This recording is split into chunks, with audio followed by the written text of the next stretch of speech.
Hello అండి, అందరికీ నమస్తే. Welcome back to my channel.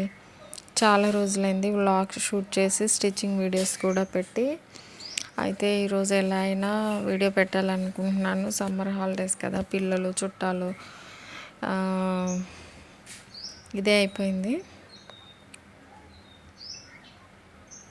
మాకు అందరూ దగ్గరే ఉండడం వల్ల ఎక్కడికి కూడా వెళ్ళలేకపోయాము. సమ్మర్ హాలిడేస్ని బాగా ఎంజాయ్ చేశారా? ఈ ఎండల్లో అయితే మేము ఏ ఊరు వెళ్ళలేదండి. అసలు ఎక్కడికి వెళ్ళలేదు. మా మామిడి చెట్టుకి చూసారు పైన ఎంత పండుకాయ ఉందో. కోతులు వచ్చి తినేస్తున్నాయి. సో మార్నింగే లేచాను. పొద్దున్న ఇల్లంతా ఉడ్చేసి నీట్గా ముగ్గు పెట్టేసుకొని ఇల్లంతా శుభ్రంగా చేసేసుకున్నాను. టైం అయితే 7 అవుతుంది. ఇప్పుడు టైం చూస్తే ఈ వెదర్ని చూస్తుంటే 9 or 10 అయినట్టయితే ఉందన్నమాట. బయట అంత వేడిగా ఉంది. తూర్పు ఫేసింగ్ అవడం వల్ల అసలు పొద్దున్నే సూర్యకిరణాలు పడుతూ ఉంటే బాగుంటుంది, కానీ ఎండ కూడా అంతే ఇదిగా ఇదవుతుందన్నమాట. హీట్ అనేది బాగా తొందరగా వచ్చేస్తుంది ఇంట్లోకి. పాలు వచ్చాయి, పాలు కూడా కాచేసాను. ఇంకా 7:13 అవుతుంది. పిల్లలు అయితే లేవలేదు, మా వారు ఇప్పుడే లేచారు. ఇంకా అందుకని టిఫిన్కి అయితే రెడీ చేసేస్తున్నాను. ఎర్రుప్మాను ఆల్రెడీ వేయించి పక్కన పెట్టుకున్నాను అనమాట. దానిని ఇప్పుడు తాలింపు వేసేస్తాను.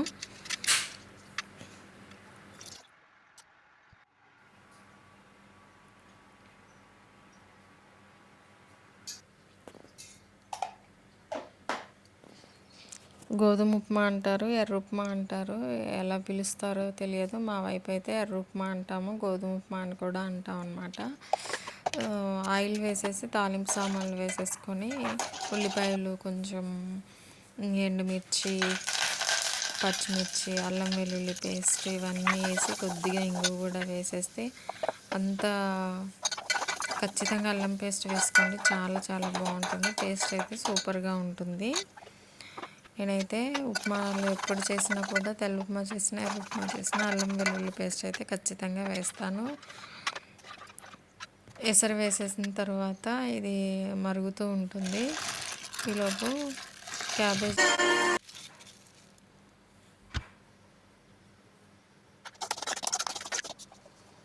ఇది ఎసరు కూడా వేసేసాను. క్యాబేజీని కూడా కట్ చేసి కడిగి పక్కన పెట్టాను.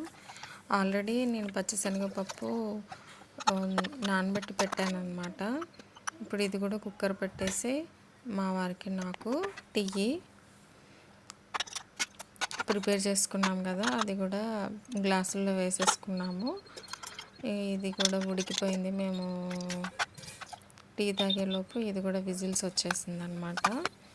అది అలానే ఉంటే బాగా మెత్తగా ఉడికిపోయింది. ఫస్ట్ టైం కదా, నాకు అంత తెలియలేదు. ఒక 2 విజిల్స్ పెడితే సరిపోయేదేమో. ఆ చారుని కూడా వేస్ట్ ఆ వాటర్ని, పచ్చిశనగపప్పు తేర్చిన వాటర్ని కూడా వేస్ట్ చేయకుండా అక్కడ చారు పెట్టేశాను దాంతో. ఈసారి రేషన్ బియ్యంలో పురుగులు రాళ్ళు ఎక్కువగానే ఉన్నాయి.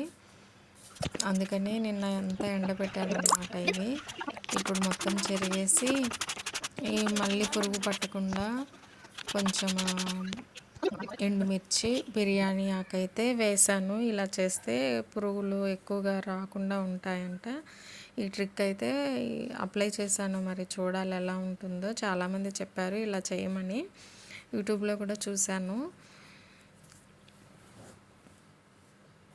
ఇలా చెరిగి పెట్టుకుంటే మెల్లగా రాళ్ళు అయితే వేరుకోవచ్చు. అయితే ఈరోజు ఒక డ్రెస్ అయితే కట్ చేసి కుట్టాను. ఇలాంటి ప్యాటర్న్స్ అనేవి మన దగ్గర ఉంటే డ్రెస్సెస్ అయితే ఈజీగా కట్ చేసుకోవచ్చు. ప్రతిసారి కొలత తీసుకొని కట్ చేయడం కన్నా మన సైజు ప్యాటర్న్ ఒకటి రెడీ చేసి పెట్టుకున్నామంటే ఈ విధంగా డ్రెస్సెస్ అయితే కట్ చేసుకొని ఉంచుకోవచ్చు, వెంటనే స్టిచ్ చేసుకోవచ్చు అనమాట. నేను dress pattern, princess cut pattern ఇవన్నీ కూడా మీషోలో అవైలబుల్గానే ఉంటున్నాయి. దాని నుంచి ఈజీగా పర్చేస్ చేసుకోవచ్చు మీరు. నేనైతే ఇట్లానే చేస్తూ ఉంటాను.